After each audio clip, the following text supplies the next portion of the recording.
Bom, vamos lá então dar seguimento na nossa apostila 7. E na apostila 7 nós vamos falar agora sobre direito internacional das coisas.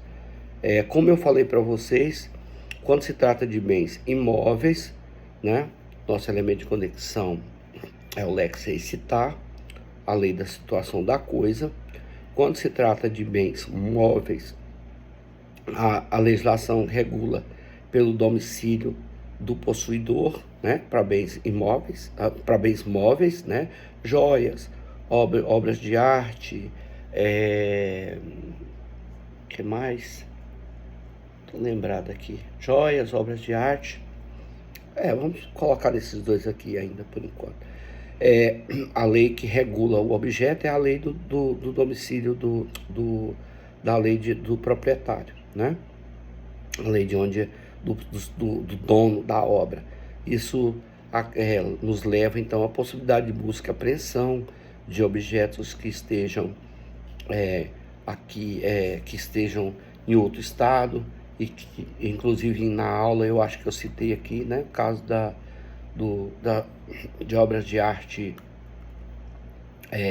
que estão na Suíça, em bancos da Suíça, da época da Segunda Guerra Mundial, que foram obras de arte de famílias judias que foram roubadas pelos nazistas e estão em bancos suíços, e as famílias lutam para reaver esses objetos, alguns de considerável valor, inclusive, né? Quando a gente fala sobre também a questão do penhor, a lei que regula o penhor é a do domicílio da posse de quem, na posse de quem o bem esteja. Não interessa o domicílio do proprietário. É bom você lembrar que o penhor é aquele sistema onde a pessoa deixa um bem como garantia. Geralmente banco, a pessoa contrai empréstimos, pega dinheiro e deixa joias penhoradas. Então, nesse caso, a lei que regula o penhor é a do domicílio da pessoa que está com o bem, né? Não do domicílio do proprietário das joias, né? Vamos colocar, por exemplo, que uma pessoa penhorou algumas joias. Um estrangeiro morava no Brasil, penhorou algumas joias e levantou o valor para fazer um tratamento, né? E logo depois ela mudou o domicílio dela, passou a ser domiciliado lá no seu país de origem, na Suíça, por exemplo, e lá ela veio a falecer.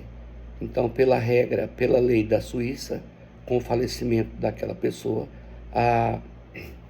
o penhor automaticamente se extinguiria. Uma hipótese, né? Mas não adianta os herdeiros suscitar essa lei aqui no Brasil, porque ela não vai ter sucesso, porque a lei que regula o penhor é a lei de quem está com o bem, né?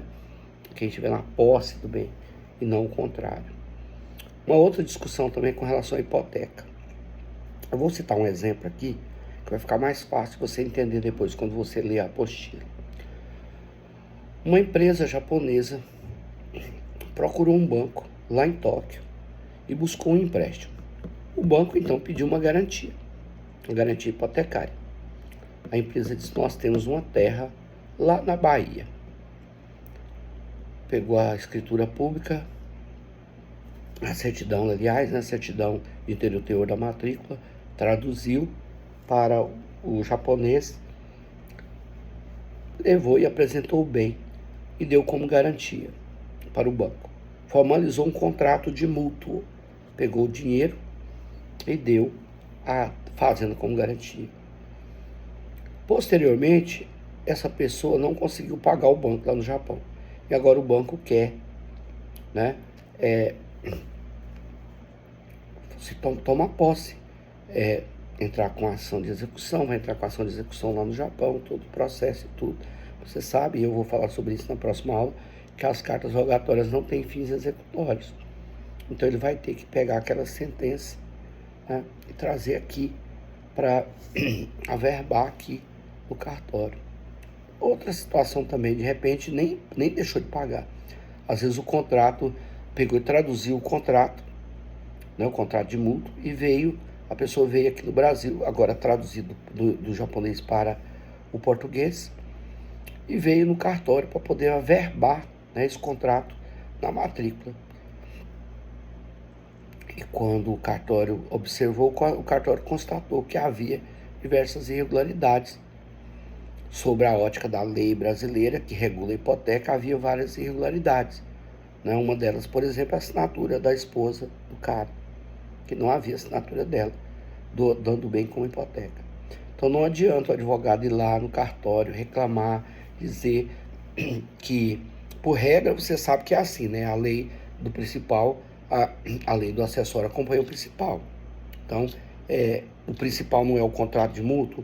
Então, teoricamente, a lei que regulava era a do contrato de mútuo, né? Que é a lei japonesa, porque é lá que ele pegou o dinheiro. Mas nesse caso, não. Nesse caso, há uma exceção, que aí, no caso da hipoteca, é a lei do acessório que regula. Então, é a lei brasileira que regula a hipoteca. E se houver alguma irregularidade, o cartório não vai averbar essa escritura. Da mesma forma como o cartório, como se houver alguma irregularidade, pode acontecer, né, de não poder sequer fazer a pessoa tomar posse desse bem, né, transferir a propriedade.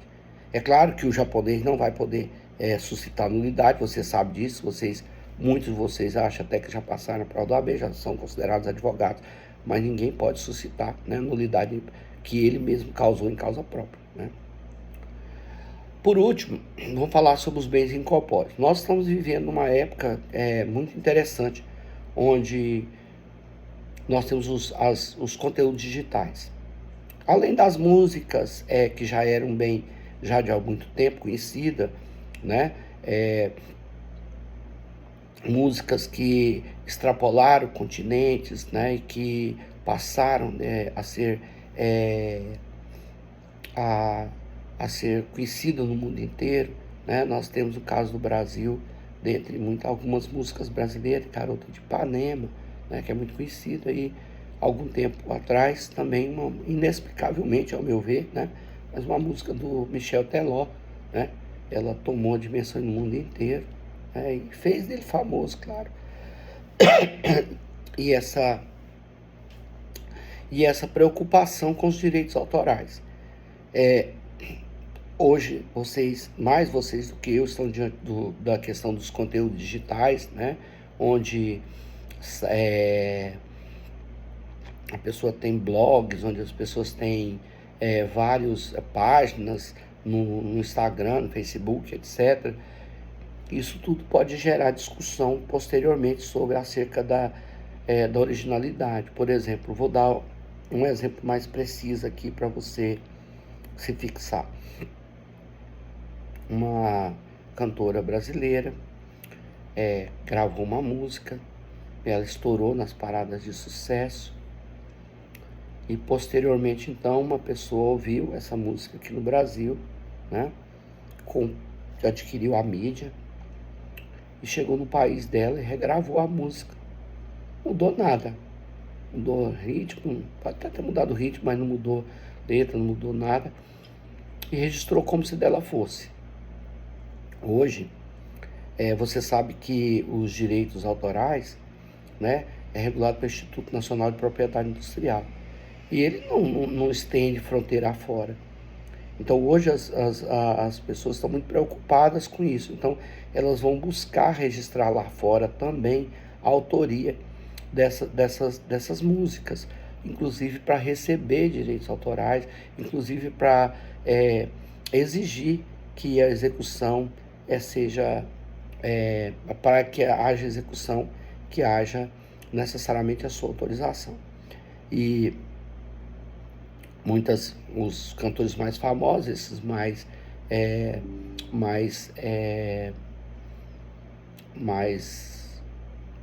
integrados, né, já contratam empresas, já contratam assessorias justamente para isso, para registrar lá fora, porque corre o risco. Tem um caso muito curioso, não trata de direitos autorais, mas é um caso muito curioso. Você sabe que o açaí é uma planta originalmente da Amazônia, né? Eu particularmente detesto aquilo, acho horrível, mas muita gente gosta, né?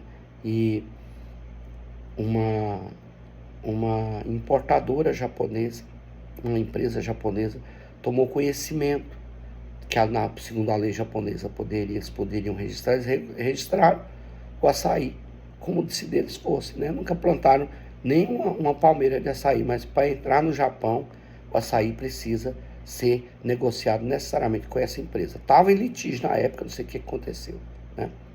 A mesma questão aqui, né?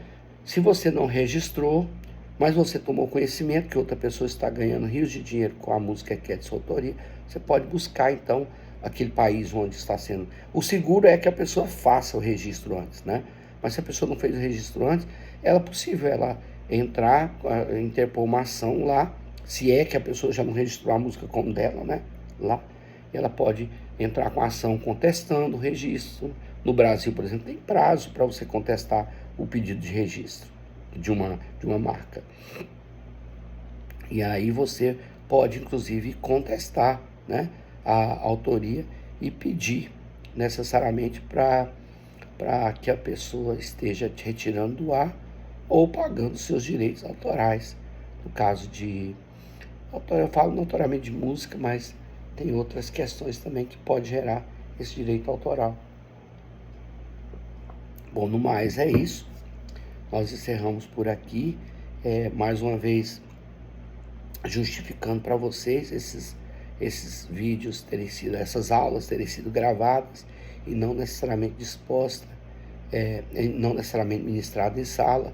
E por isso, se houver necessidade, qualquer dúvida que vocês tiverem, quando estiver lendo a apostila, após assistir essas gravações, me procure ali pelo WhatsApp, nós marcamos um horário pelo link do Zoom e eu posso também lhe auxiliar no esclarecimento das dúvidas, tá?